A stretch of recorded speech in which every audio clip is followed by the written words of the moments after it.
Picnic খাচ্ছি, picnic. কিরা রান্না বাড়ি? হরিণের মাংস। হরিণ কোনদিন নিয়ে আসা?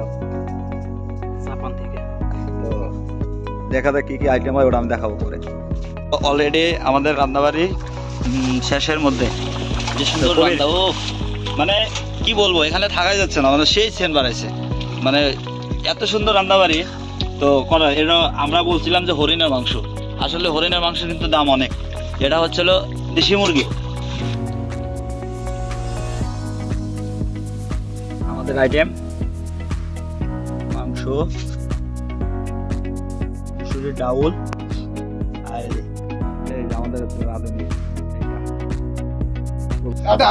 আমরা তো পিকনিক আয়োজন করছি, যে সব চলে আসছে বাজারে কর্মী গুলা।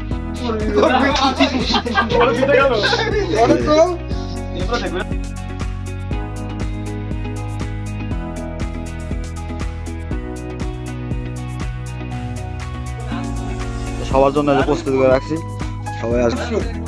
লাইক, কমেন্ট, শেয়ার অবশ্যই।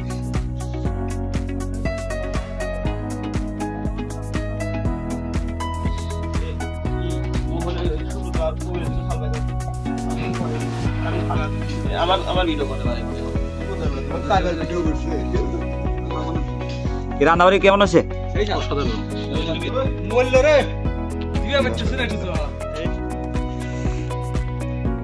রাত কয়টা বাজে?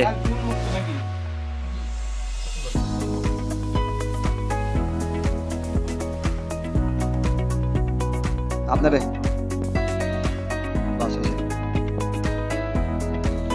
এই যে আমার পবিতা রান্ধুনি।